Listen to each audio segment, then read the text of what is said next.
Welcome everybody to part 4 of the Extra Life charity stream. This is going to be Deja Vu 2. Part 3 I played Deja Vu, and this will be the next one. So suddenly a crash shatters the early morning hour. This is followed by some muffled yells that are quickly cut off. And this is at like 2 in the morning.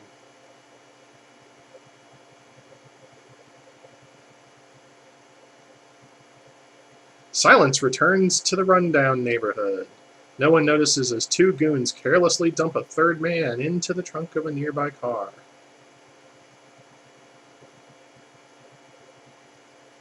You can hear me now, Chaka, right? Or are you not here now? And now we start off in a bathroom again. You awake from a groggy stupor. Throbbing pain from the back of your head creates an uneasy sense of deja vu. You breathe a sigh of relief as you realize you do remember your name. Ace Harding, Private Eye. With that memory, the events from the previous 48 hours come back into focus. You were abducted in Chicago by two thugs who brought you to the notorious Las Vegas mobster, Tony Malone. Word on the street had it that Malone and Joey Siegel, whose murder you were recently cleared of, had some sort of connection. You discovered that Siegel was running rackets in Chicago for Malone. And now Siegel was dead, and $112,000 of Malone's money was missing as well.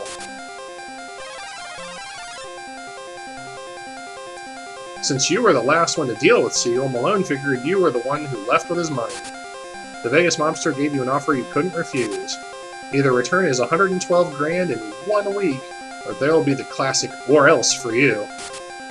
And just to make sure you don't try any funny business, Malone's #1 hitman, Stogie Martin, will keep close tabs on you. Boy, you muttered to yourself, this has not been my week.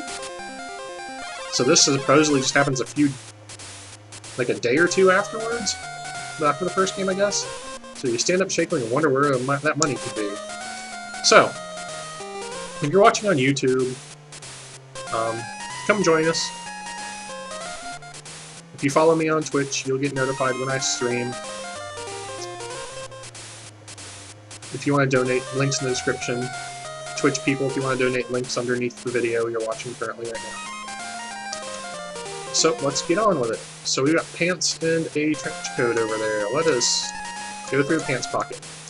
Oh, close the door. Open the pants pockets. So let's take the wallet.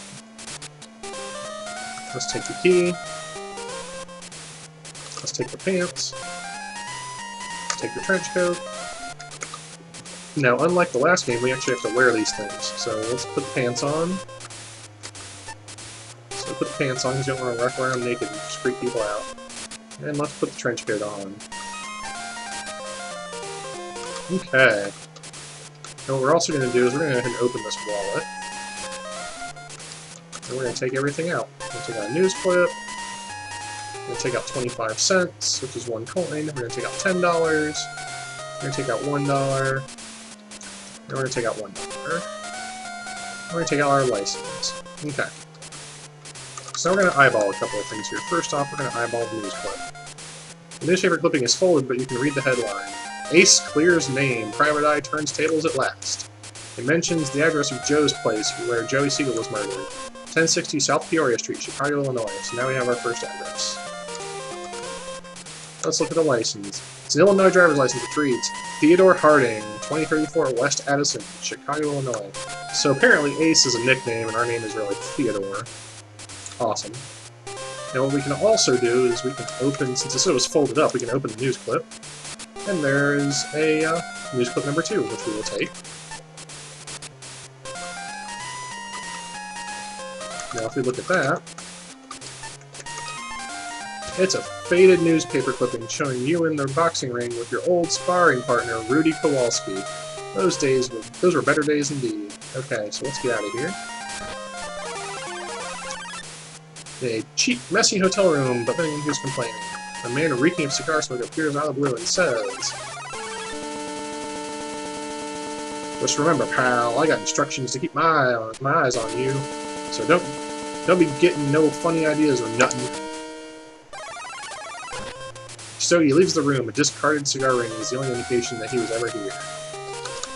So we are going to pick up that cigar ring. You may think that's silly, but you'll see why. We're also going to pick this up. It is a timetable. If we look at the timetable, it's not the cigar ring. We don't care about that. It says at the bottom of the folded train schedule is the Chicago station address. So now, get the station address for the Chicago station.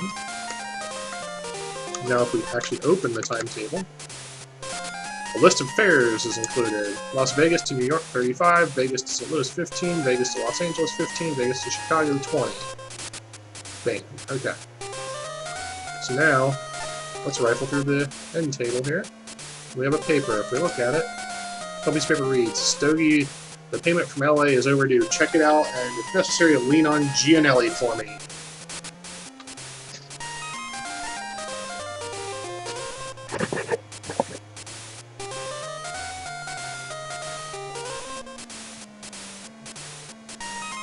So we will take the paper. Alright, so now we are going to go ahead and head on out.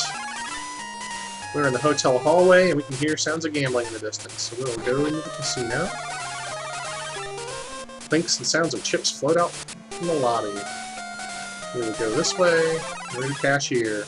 Pretty woman behind the counter must be the casino cashier. She'll exchange money for chips and vice versa. So why don't we do that? We got $12.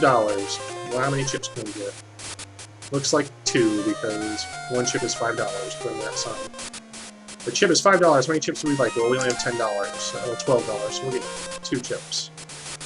Why, you ask? Well, this is where it gets kind of fun. And I wish this is how gambling really worked. The blackjack dealer says, come on, try your luck. These cards are sure hot today. And check this out.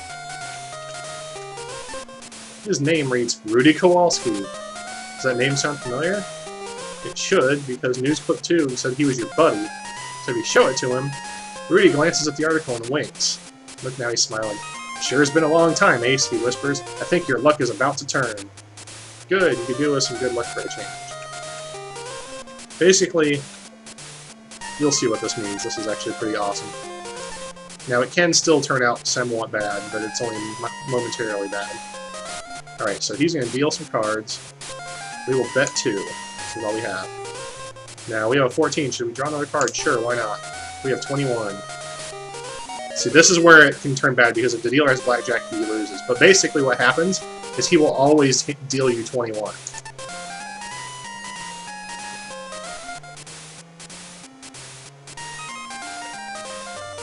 So what we're going to do is we're going to go talk to him and say, hey, when we play for free, he says, hey, buskers, what I'm doing, I'm toast.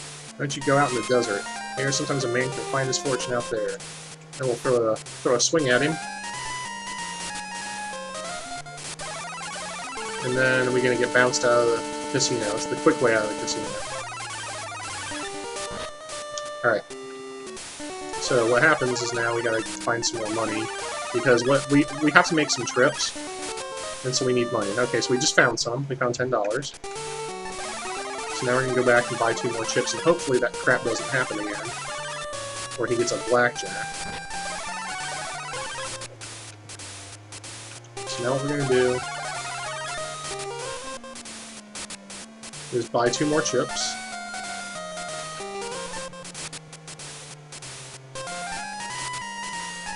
Dang it. I've done that every once in a while where I forget, or I push the button past getting the thing. So 2 chips. Alright, let's try this again. He's still okay. So we're gonna use our 2 chips. Yep. Oh, I used the take command instead of the use command. Okay, we're gonna use the 2 chips. So we're gonna try this again.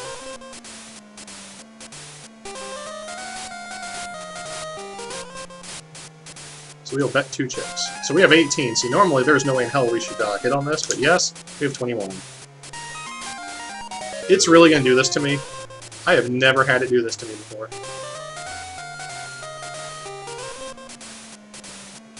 Fine. I've never had it do that to me more than once. at all. So now we gotta go get more money.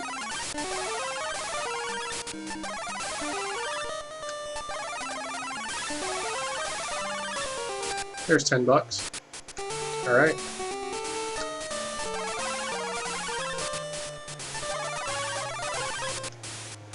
Hopefully this will not happen a third time, because this is just ridiculous. I've had it happen once, and it's the only time I've ever had that happen.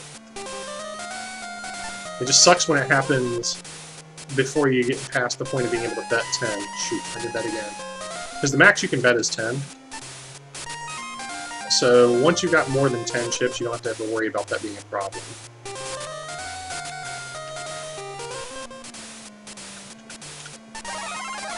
But we need some money. We need some walking around money, basically, because we need to take the train places in this game, so we need a little bit of money. And he always deals you 21, so unless he gets a blackjack, you always win. I would bet 2 chips. Really? Another ace. 3 blackjacks in a row, are you kidding me?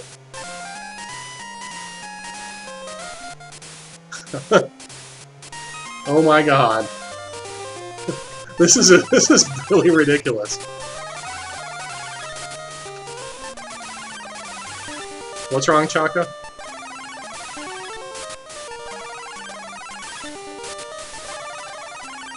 Here's the $10.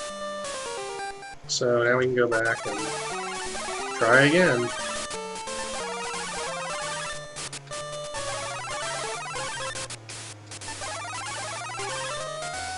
Why is everything wrong? Alright. So, $12.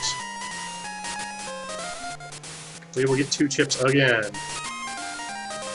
If this guy deals himself another blackjack, I'm gonna scream. I've never had him do more than 1, let alone 3.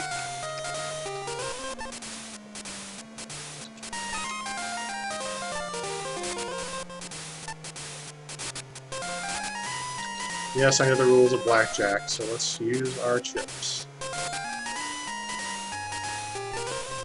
You did the most awkward thing last night. What'd you do? Alright, so we will bet 2 chips. Okay, he finally doesn't have an ace. We can do this. So we say yes, he gives us 21. He busts. We win. Alright, so now we got 4 chips. So we're going to play again. We're going to bet 4 chips. We would say yes, he gives us an 8, 21. He has 4, he busts. We win. Alright, so now we're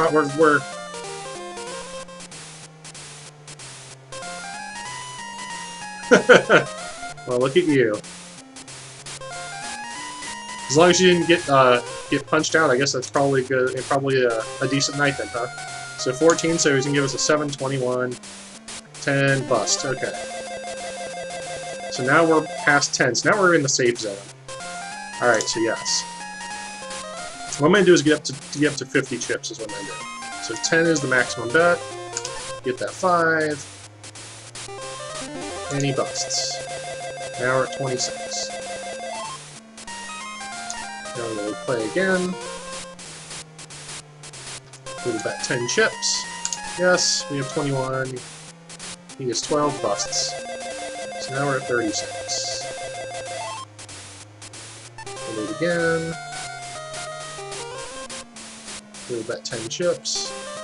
At 19, in a normal game of blackjack, you would definitely stand here. I'm going to go ahead and take another card, because this is going to be a 2, and I'm going to get 21 again.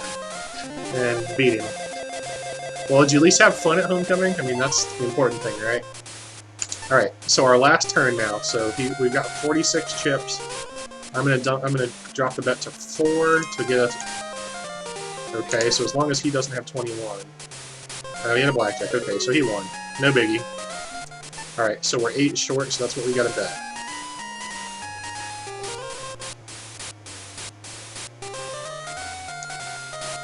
So 16, give me a 5, 21. Is 16 and bust, so that should put us at 50. 50. Alright, no more. We're good. Well, it's a good thing you didn't get punched then, because that would not have been good. Okay. So we've got 50 chips. So and they're worth 5 apiece, so we're going to give the cashier the 50 chips. And that's 250 bucks she gives us. Bam, done. Okay. So now we don't have to worry about gambling ever because we have enough money to do whatever we need to do. So the first place we're going to go is the train station. And then we're going to get a baggage claim. And the reason we're going to get a baggage claim is this is where the status of the tracks is. So New York, and St. Louis. Chicago is gone. Inbound, inbound, inbound, inbound. So 9 Chicago's arrived. Now this pamphlet right here will tell you what all the statuses mean if you really can't figure it out. And I think platform 9 is probably here. Yep. So we'll board the train. The conductor approaches and says, "The destination of this train is Chicago. That will be $20 for a one-way fare, please. You can buy the fare from me if you'd like." The conductor looks impatient. "Attention, all passengers. The train will be departing soon." Alright. So then what we do is we pay him with our $252. He clicks the fare and says, "Thank you, and make yourself comfortable. The train will be leaving shortly." So now we just kind of like look at things until the train leaves. So we can look at her, and she's pretty attractive apparently. And apparently this person is a nag and won't stop talking. Apparently this guy's a bum that's mumbling to himself. We hear a train whistle. The door to the train closed. Now we just have to look at something else. And the train leaves.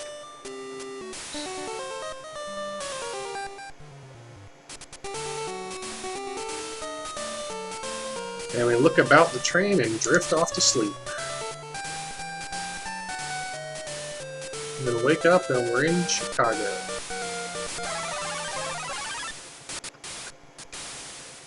So we'll go ahead and head out into the train station and we open the door, but then there's this guy with some newspapers.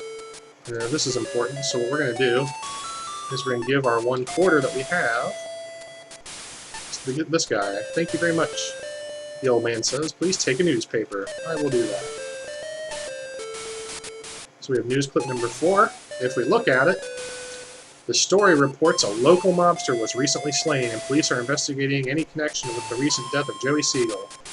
The story indicates the body resides at the city morgue. Now we have the morgue as an address. So that's why we bothered to get that newspaper. Now we're outside the train station. There's a cab. Now this time, thank goodness, check this out. We open the door and step into the cab. Why, it's none other than your old pal Gabby. "How's it going, Gabby?" you ask. "Yes, thank you," he replies. "You remember the first time you met Gabby. You saw he was nearly deaf, so you had to learn to speak very loudly in order to communicate. Over the years, you've helped Gabby out of plenty of scrapes, so he always returned the favor by never charging you for a cab ride." What a prince that Gabby is. So yes, in this game we don't have to pay for the cab. So the first place we're going to go is to Ace's apartment. Leave it to me, Ace. With that, Gabby drives off. And a Bear Down Chicago Bears sign in the cab. How about that?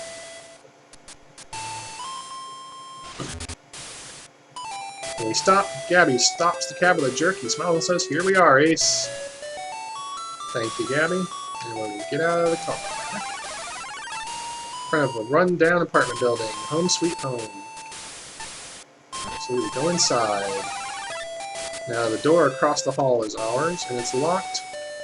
So our key for the apartment is right there. And we open it. The room looks as if a cyclone hit it. A cyclone named Stogie, that is. You can still smell the stale smoke.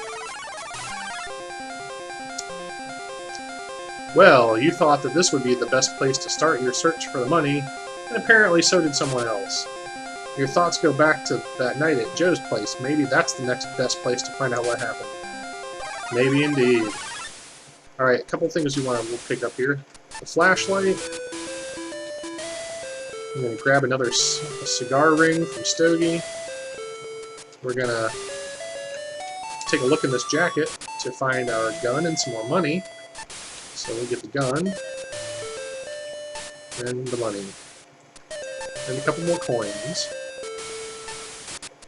Alright. And we're also going to open this drawer here. And we are going to take the knife and another key. And we are going to open box 1. Then bullets for our guns. We'll go ahead and take them. But unlike the last game where it gave you all the bullets in one shot, you have to grab each bullet individually in this one, apparently.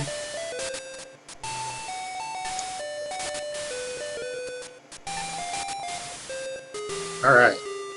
That's all we need from here, I believe. So we will leave. Get back in the cab. Hey, Remy, how's it going?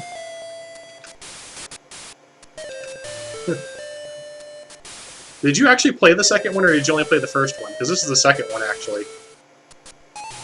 The first one was on the NES and was really popular. Well, I don't know about really popular, but I remember I played it. I had fun with it.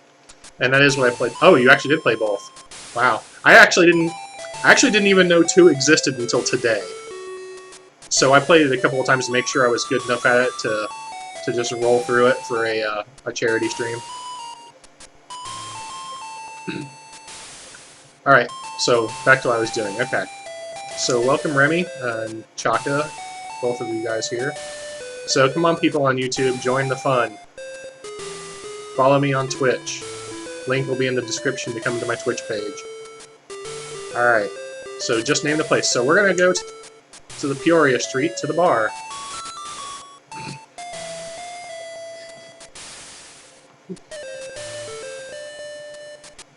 And PTB is here. Hey, PTB, how are you doing?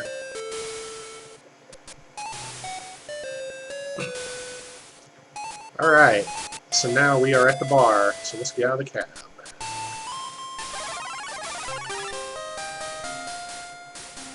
Joe's Place, remember that from the first game. Well, we can't get in the front, so what we're going to do is go up the fire escape. And we got a boarded up window over here, and we're going to use our trusty fists and punch one of the boards loose, I guess. Enough spaghetti for 3 people. Wow, I'm doing alright. I'm doing pretty good, actually. Just doing the second game of my stream here. I played I played Deja Vu 1 first, now I'm playing Deja Vu 2. So this is the office where in the first game we found Joey Siegel's dead body. So in this instance, this phone, somehow we can open a phone, I'm not really sure about that, but there's a key in there, so we're going to take the key. And that's really all we're in here for. But what's cool is if you look at the desk, you get a little flashback about seeing old Joey Siegel dead on there in the first game. On the desktop is a pool of dried blood. You remember finding Joey Siegel draped over it with 3 slugs in him. Siegel was your bookie, and you were a lousy gambler. You would have felt remorse at his murder, but you did owe him a lot of money. I have to say, at least in this game, we don't have to, like, drug people with sodium pentothal. That's the good thing. So, okay. So we're gonna go down, and we're gonna go around the back, and now there's the back door to this place. Now, this game is kind of, sort of, enough lifelike to where you actually have to open the knife because it's, you know, a pocket knife, and they fold. So you actually have to open your pocket knife before you can use it. No, I don't want to use my gun. So, in the first game, how we kind of used our gun as, like, the universal lock opener, in this game it's the pocket knife. So we just open the door. So now we're back in the bar. Now it's dark in there, so what we're going to want to do is, oops, that flashlight we got from our apartment, we're going to turn it on. Now it has limited use because of having a battery, so we kind of have to do what we need to do here kind of quick. So we're going to go in here, and here's the wine cellar from the first game. Now I came through it the other direction so you didn't get to see this, but if you punch right here on the wine cellar, it opens the wine cellar from this side. Now, the old casino room's still here, and yes, these things are illegal outside of Nevada. Now, if we recall, I had to use the left slot machine to make some coins to use for the cab. So in this instance, for some reason, key 4 will unlock the right one. And now I've got a card in the diary, so we can take those. So we'll take those. Now we can look at the card, and it reads Sugar Shack. So we got Sugar Shack's address. That nice lady that tried to kill us at the end of the first game, that we punched in the face. Now if we look at the diary, it's Siegel's personal diary. We wonder what it says. Well, if we want to wonder what it says, we can open it. We open the diary, and it has a lot of payments to people. The list continues, but you notice that creator number 0 is not shown again. We scan the rest of the book, but nothing interesting. That actually is very important, but we don't know that yet. So that is actually what we came into the bar for completely, is to get Sugar Shack's address, and the diary is actually the important bits. So now we gotta leave before the flashlight runs out, which we did. Good. Now, what we're gonna do is get in the cab, and he's gonna take us to Sugar Shack's place. So we're gonna go to the cottage.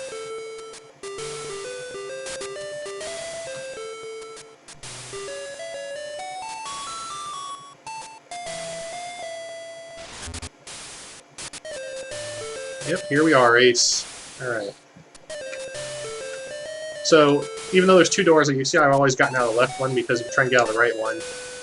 Doesn't open, Gabby says. Sorry, Ace, that door hasn't opened since the garbage truck hit me. So you got in a wreck with it, and that door doesn't work. Okay. So once again, we have to use our trusty lockpick on Sugar Shack's door down here. Bam. Open. And we'll go in her place. What a dump. This place makes the sewers look good. Alright, so this paper is open to the obituaries. You notice that Sugar Shack seems to have cut one out. I'm not sure if we need this or not, but I'll take it anyway. Alright, so we saw the flashlight dimmed. That was the first indication we were about to lose it.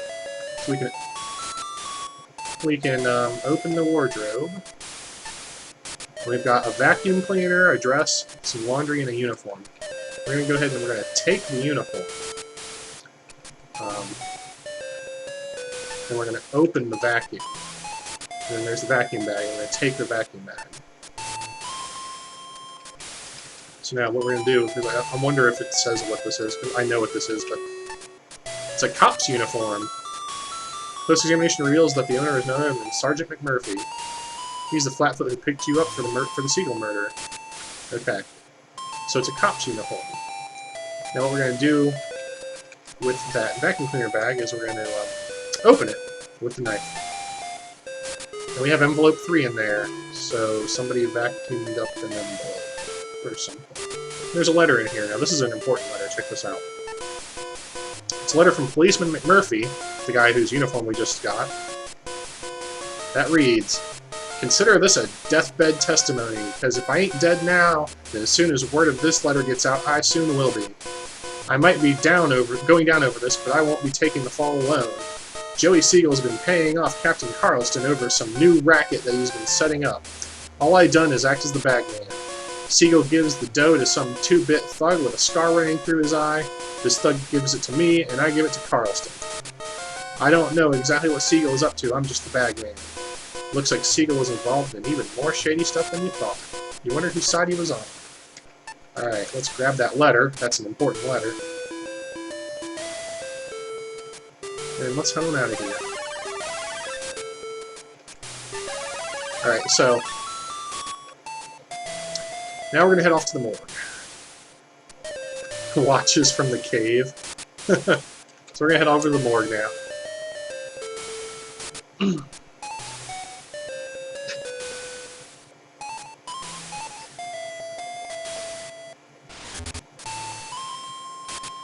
And here we are at the morgue. So, actually, I don't know why I clicked that. So in the first game, we spent a lot of time like drugging people and punching people, and then got ourselves off of murder somehow doing that. In this instance, and this is gonna be funny because I have to take my pants off and take my trench coat off And now instead of like punching people and drugging people, I have to impersonate a police officer. So now we're wearing the cop's uniform, and we're gonna go in the morgue. So now, if we weren't wearing the cop's uniform, the guy wouldn't have let us open that gate, or gone into the back of the morgue here. And not only is this room cold, but it also has a strange smell of something rotting. Yuck, that means it must be a really crappy morgue. Alright, so we're gonna open door number 2 here. We're gonna check him out. It looks like someone used this guy for target practice. You notice a scar ran through this stiff's left eye, kind of like that was described in that letter. It looks to have been one tough customer. I wonder what could have happened to cause such an end to the guy. Alright, so his name is Thomas Bondwell. Now, what we're going to do is we're going to take his name tag here. Just like your cave, you need to clean it. Alright, so we got his name tag. So now we're going to go back outside here. Now what we're going to do is we're going to show him the name tag while we're dressed up as a cop. With an odd gleam in his eye, the clerk says, I don't know all the details, but they say Bondwell was found at the bottom of the Chicago River. They say he was wearing concrete shoes and he was riddled with bullets. The clerk quickly brings out a box. These were Mr. Bondwell's belongings. Thank you, kind sir. I think I will look through those. So now we have a wallet and key 5. So we'll take key 5. And the flashlight's dead. And we will open his wallet. We will take the $10 out, because why not?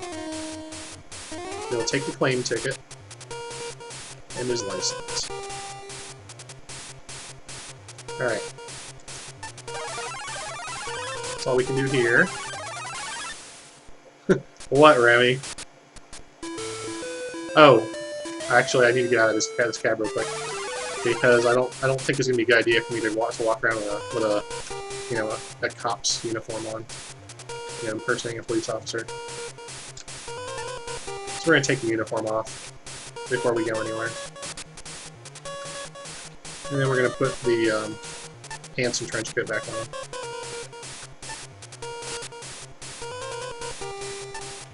No, not pants, trench coat. Alright, now back in the cab. Now... What? What's wrong with changing in public, Remy? Come on. Isn't that how everybody does it? So we're gonna go back to the train station.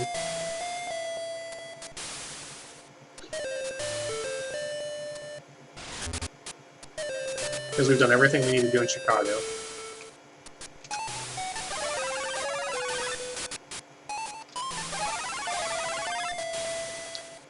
And now what we're going to do is the thing is here, so Las Vegas is boarding from 5, I believe that's this one.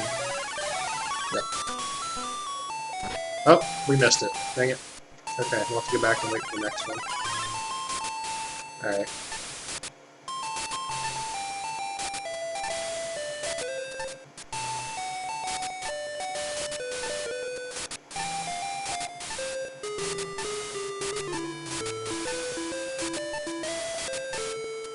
Alright, track 2 has Las Vegas coming. And it's arrived. Okay, so track 2 I believe is this one. Yep. So, get on. The destination of this train is Las Vegas. $20 one-way fare. And we can buy from him. Great. Let's do that.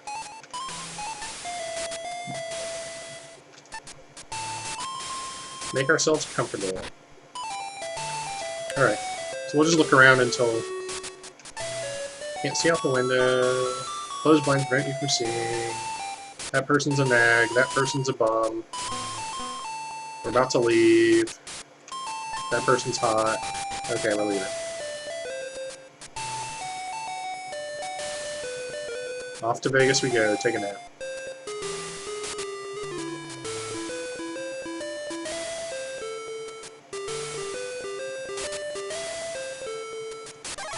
Alright, back in Vegas.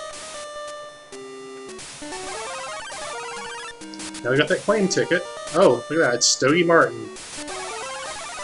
Here to be a pleasant reminder that I have a deadline of a week to find that money. So, I have that claim check, so let's go use it.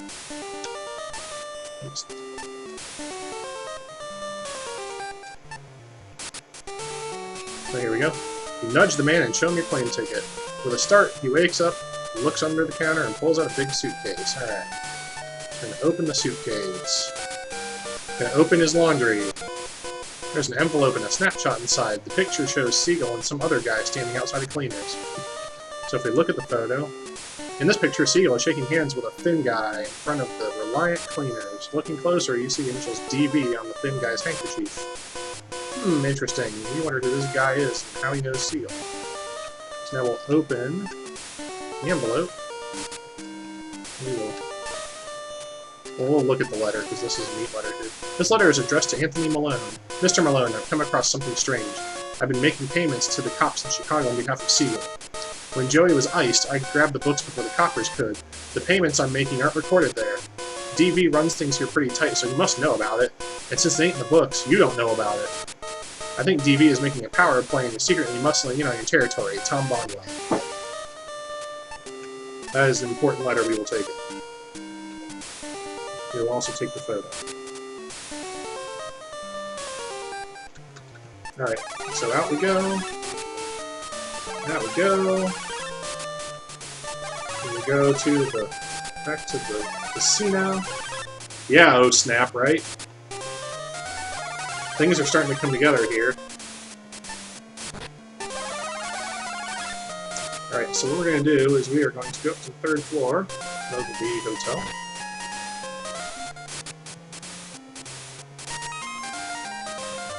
And we arrive at the 3rd floor. And here's where it gets a little humorous. So we've got this thing here. And if we look at this, and there's a reason why we open the lid here. The lid. So something's written on it. What is written on it? It doesn't. Oh, it says Reliant Cleaners.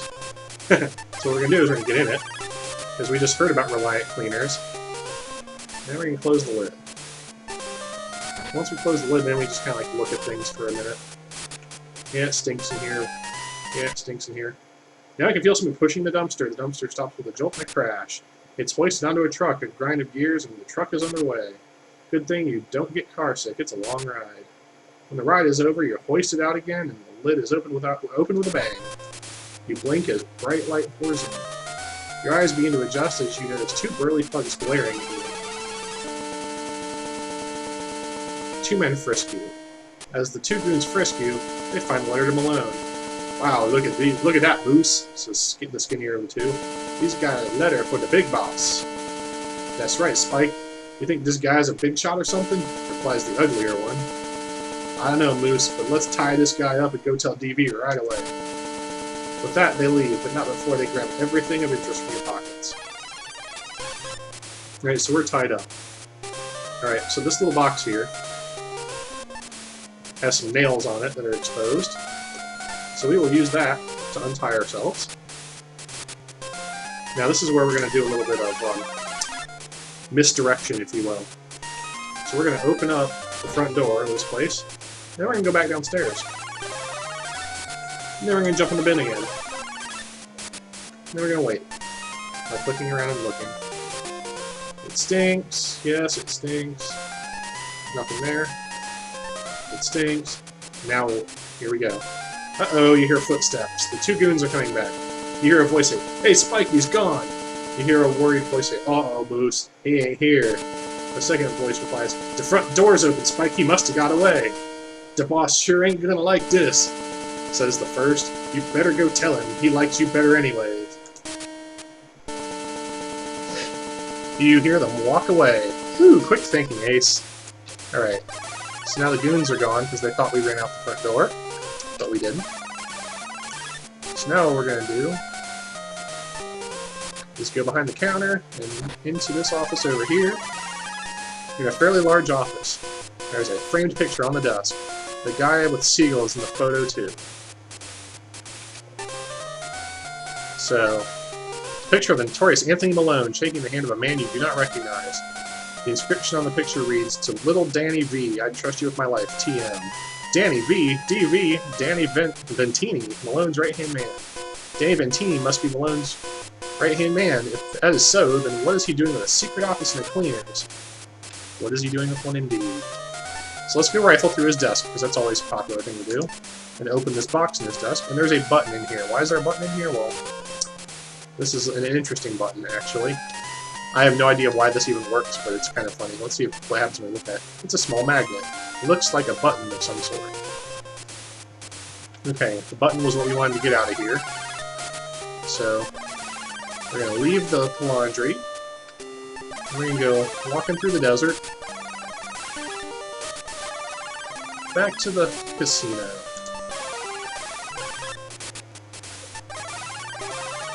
So this is where we're going to get back in the elevator. Have you noticed, though, that, like, the button panel seems to have all this huge gap right up here, right? That's kind of weird. Maybe we can put a button up there, and we can.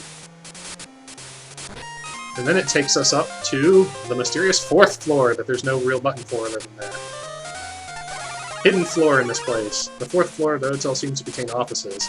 Signs hang above the 2 doors. The names on the doors are familiar. Anthony Malone, notorious Vegas mobster, and Danny Ventini. In fact, you remember reading about them in the paper a few weeks ago. It was rumored that a district attorney had irrefutable evidence to convict the Las Vegas businessmen.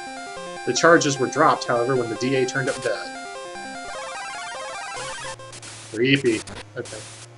So the elevator closed. Now we can go in here.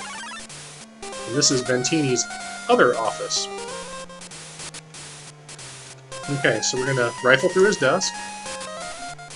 He's got a key that we're going to go ahead and take.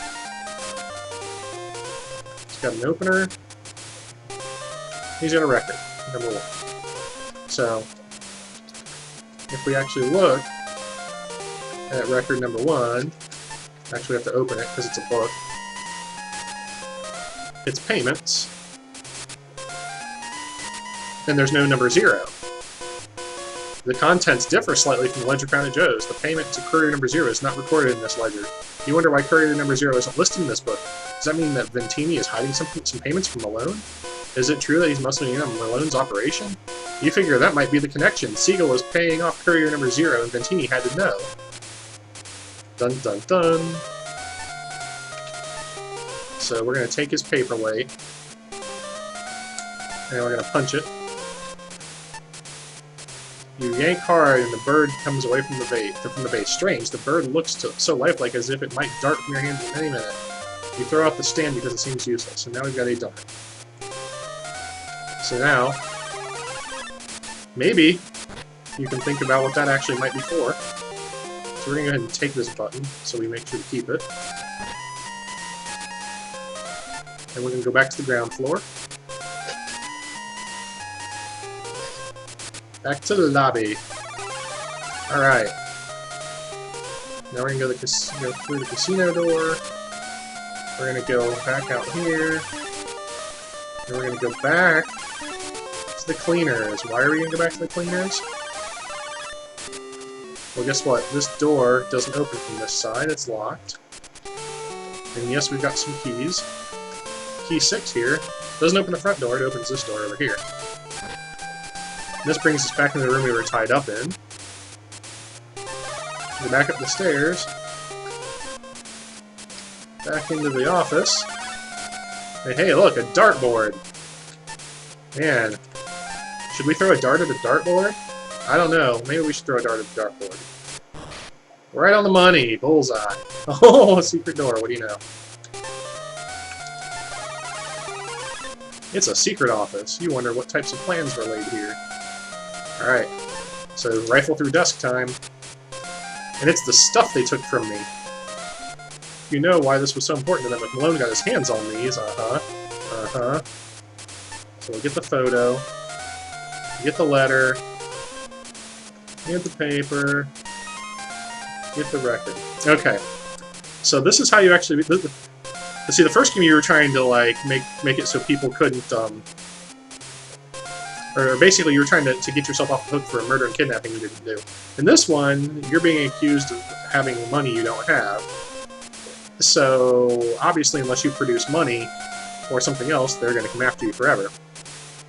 So in this game, instead of, you know, discarding evidence that links you to a crime you didn't commit, but circumstantially, we're going to do a little bit of misdirection here. So I'm going to leave a cigar ring on his desk. So basically what we're going to do, by leaving the cigar ring on Ventini's desk, we're going to make him think that Malone is onto it, because Stogie's been in his private office. That's part one. Part two, now we go back into here. We go back into the elevator. We go put the button back on the door. Or not on the door, but on the elevator, so we can go up to the 4th floor again.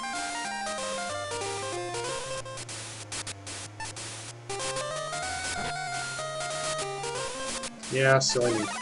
Alright, so now we're going to go into Mr. Tony Malone's office, because he's not here right now.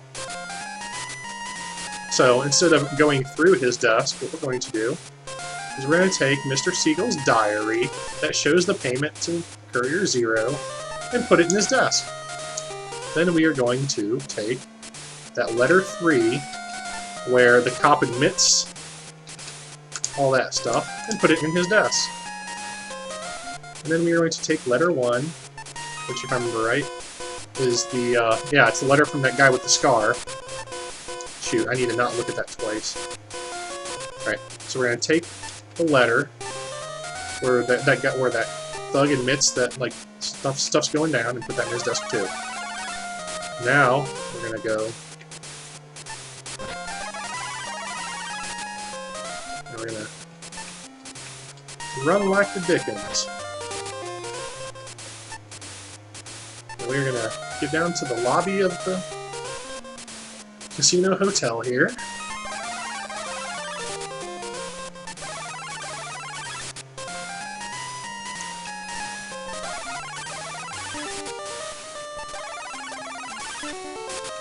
And we're just going to catch a train to anywhere.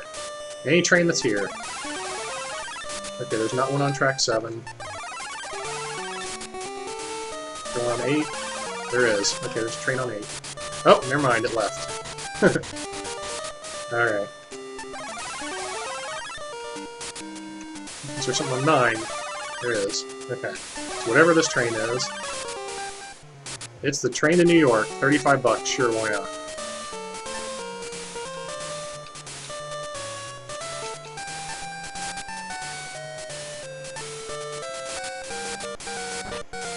Alright, now we will just look at things.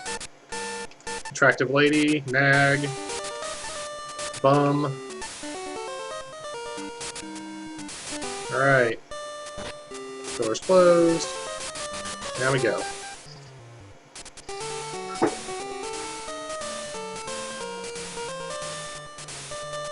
And we take a nap.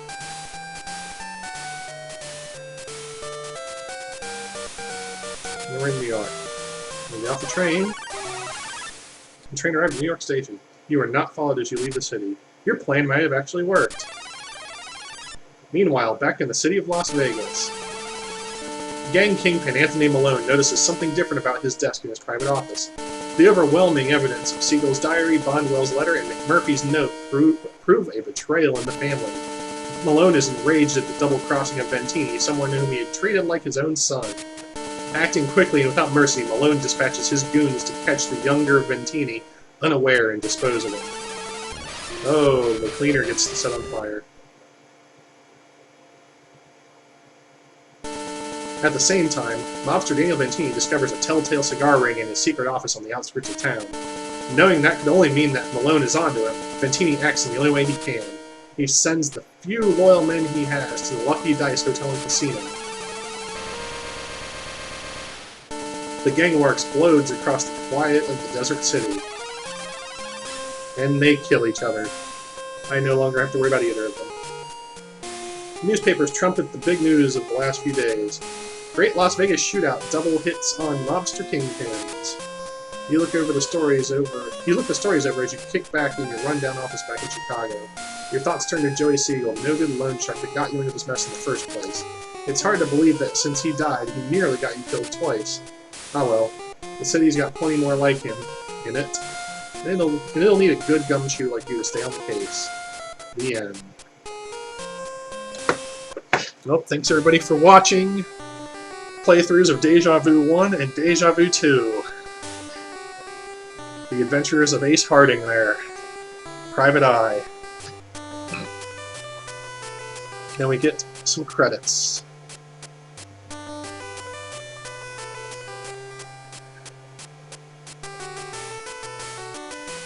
So thank you everybody for watching.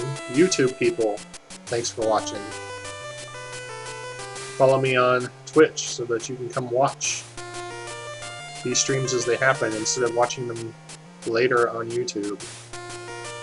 You might enjoy it.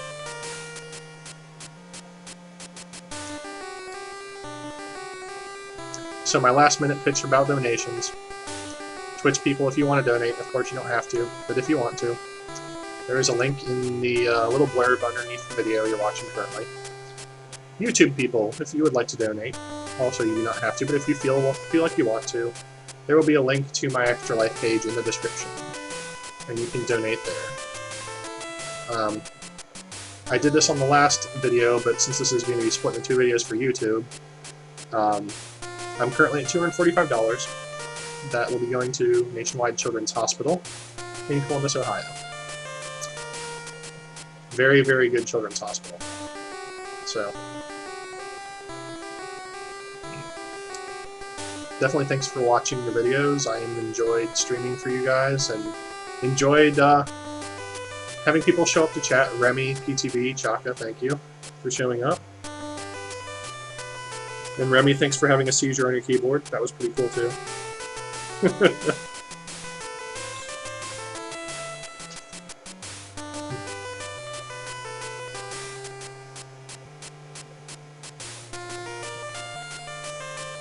So there's the Office of Ace Harding Private Eye. With 100% less bullet holes from us putting it in there in the first game.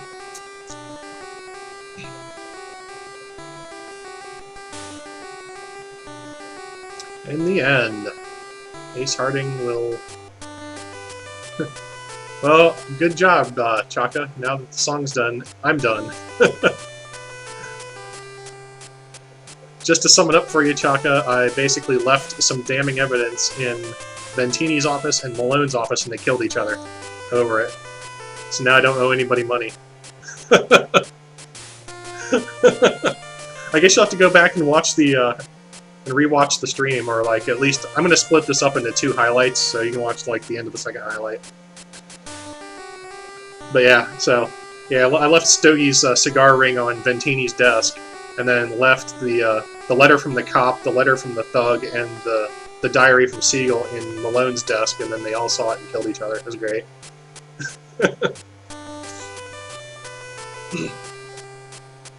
Alright, well, that'll do it for Deja Vu night, I guess.